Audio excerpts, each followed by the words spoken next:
Okay, good evening, class. Tonight we will be lecturing to you the last lecture series for the midterm coverage, or the sixth PowerPoint for the midterm coverage for business law 223 for you students, my students of the Father Saturnino Orius University. But tonight we will discuss the bank secrecy law, the unclaimed balances law, the anti-money laundering law. As I've said, this course been a conglomeration of many subjects. In fact, if we try to discuss this, it will take us 3 semesters. That's why the lessons that we discuss here is very limited, only just a little touches of the law, just a little foundation, so that background. Iba talaga if you study in the formal College of Law, you will have a deeper discussion, deeper discipline. However, because you are all accounting students, what we need is to familiarize the law, and we'll just give a bird's eye view. However, we also have to learn the law, but not as deeper as when you study in the College of Law talaga. Okay, as I've said, we will discuss tonight the bank secrecy law, the unclaimed balances law, the anti-money laundering law. Before that, we would like to give credit the following researchers for coming up with this PowerPoint presentation.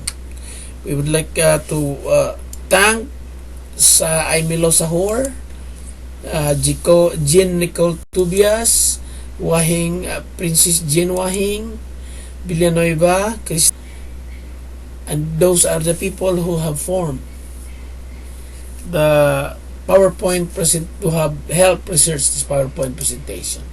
Okay, as usual, we will give to you the pre-test or post-test questions. Number 1, what is RA 9372 or Human Security Act of 2007? And then we will also ask you what is waiver in loan as far as our lessons for tonight is concerned. And then we also ask you what is the purpose of the Unclaimed Balance Act. And then what are the 3 stages of anti-money laundering. Number 5, what is covered transaction. Number 6, what is the purpose of waiver. Number 7 question is what is secrecy of bank deposit under 1405. Number 8, what is suspicious transaction. Number 9 question, what happens if a bank account is dormant for 10 years? And number 10 question is that what is a reportorial requirement? So we'll try to answer. We will try to answer those pre-test or post-test questions. Excuse me. Number 1, what is RA 9372 or Human Security Act of 2007? The purpose of this law is to protect life, liberty, and property from acts of terrorism because it is the policy of our state. Number 2 question, what is waiver in loan? As far as our lesson is concerned, the answer is a loan waiver is when the loan is waived off completely by the lender. Number 3, what is the purpose of the Unclaimed Balance Act? Answer, the purpose of the Unclaimed Balance Act is to transfer unclaimed balances held by them to the insular treasury and for other purposes. Number 5, what are the three stages of anti-money laundering? The following are the 3 stages of anti-money laundering. 1, placement. 2, layering. 3, integration and extraction. Number 5 question, what is covered transaction? Answer, covered transaction is a transaction in cash or other equivalent monetary instrument involving a total amount in excess of 500,000 within one banking day. Number 6, what is the purpose of a waiver? Answer, the purpose of the waiver is by making people think about the potential risk of an activity. Number 7, what is secrecy or bank deposit under Republic Act 1405? Answer, secrecy of bank deposits law was enacted for the purpose of encouraging people to deposit their money in banking institutions and to discourage private holding. Number 8 question, what is a suspicious transaction? A suspicious transaction is one that is covered with covered institution, a transaction with covered institution regardless of the amount involved where any of the following circumstances exist. Number 9, what happens if bank account is dormant for 10 years? Answer, after your account becomes inactive or dormant, transactions generated by the system like interest credit will be invalid. Number 10, what is a reportorial requirement? A reportorial requirement is a report that would reasonably be expected to affect investors' decision in relation to those securities. Okay, let us discuss further, class. Secrecy of bank deposits. Let us go to peso deposits. All deposits of whatever nature with banks or banking institution found in the Philippines, including investment bonds issued by the government of the Philippines, is included under the secrecy of bank deposits, peso deposits. What else? We discussed prohibited acts.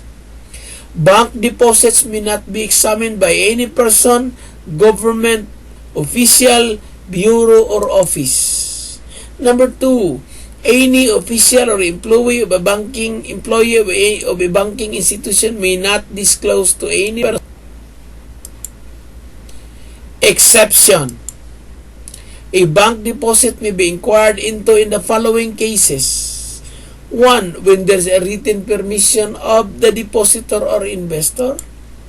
Number 2, in impeachment cases. Number 3, upon the order of a competent court in cases of bribery or dereliction of public officials where the money is deposited, or in the tribunal in case involving unexplained wealth. Number 4, Commissioner of Internal Revenue for the purpose of determining the net estate of the deceased depositor. Number 5, Anti-Money Laundering Council where there is a probable cause of money laundering. And then there is reports. A, disclosure to the Treasurer of the Philippines for dormant deposits for at least 10 years under the Unclaimed Balance Act, Republic Act 3936. The report of banks to AMLC covered and or suspicious transactions. 7, examination of law enforcement officers in terrorism cases under the Human Security Act of 2007 or RA 9372, or where there is a waiver in case of dosary loans. C, non-disclosure without court order of any information relative to the funds or properties of its clients is also required.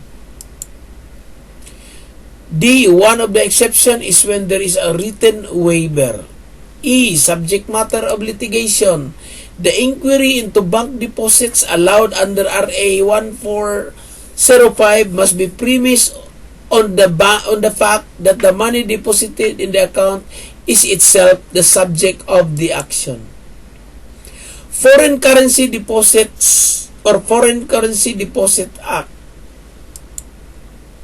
Foreign currency deposits in banks are likewise confidential and cannot be disclosed except A, when there is written consent of depositor under Section 8 of the Foreign Currency Deposit Act, RA 6426, or under Section 11 of the Anti-Money Laundering Act, or under Section 27 and 28 of the Human Security Act.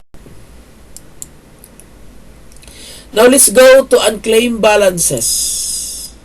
Credits or deposits of money, bullion, security, or other evidence of indebtedness of any kind of interest thereon with banks, buildings and loan associations and trust corporations, as hereinafter defined in favor of any person and heard from the period for a period of 10 years or more.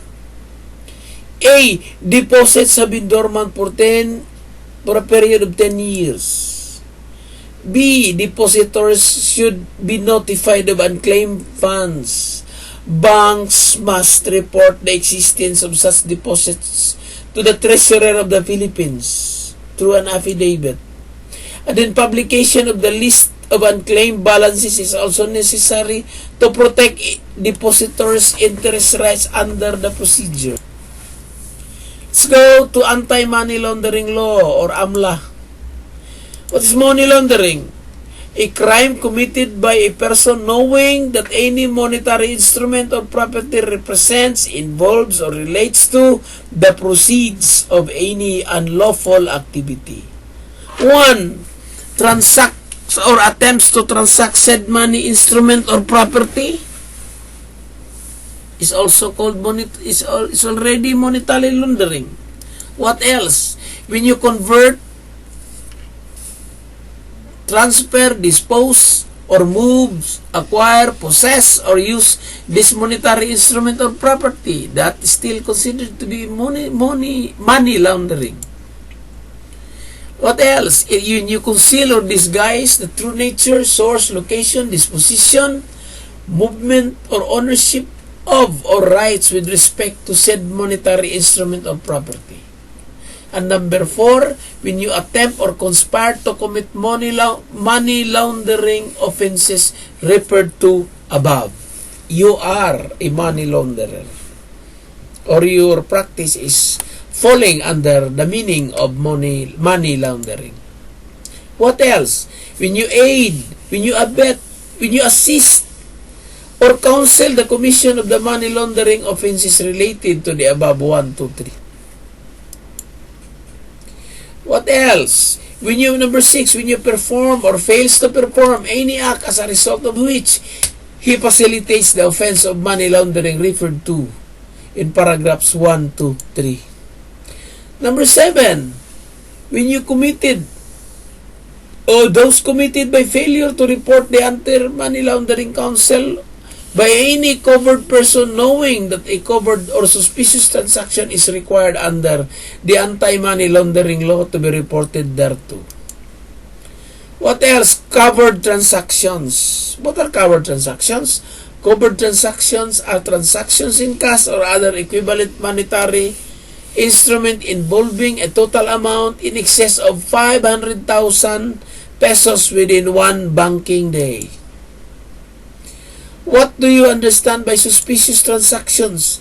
These are transactions with covered institutions regardless of the amount involved where any of the following circumstances exist. 1. There is no underlying legal or trade obligation, purpose, or economic justification. Number 2, the client is not properly identified, and then the amount involved is not commensurate with the business or financial capacity of the client.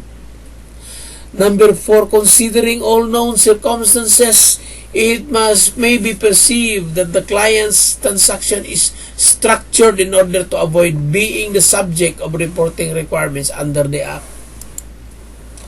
Number 5, any circumstances relating to the transaction which is observed to deviate from the profile of the client and or the client's past transactions with the covered institution.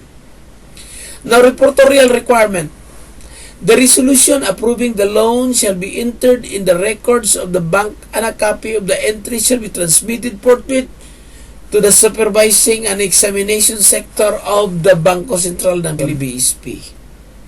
Now, class, those were the introductory portion of the AMLA, Anti-Money Laundering Act, and that touches the last part of our discussion for the midterm coverage. Now, exam of our midterm will be taken from PowerPoints 1, 2, 3, 4, 5, and 6. Every night we have recited this, and that is why I am discussing this, so that you can further understand after our pre-test and post-test, after also our discussion. So, study in advanced class, and I hope you will pass the exam, because if you cannot pass the exam based on those pre-test or post-test question, then of course it will be a bad day for you. So prepare yourself so that you will pass. Okay? Thank you. Good luck and good night.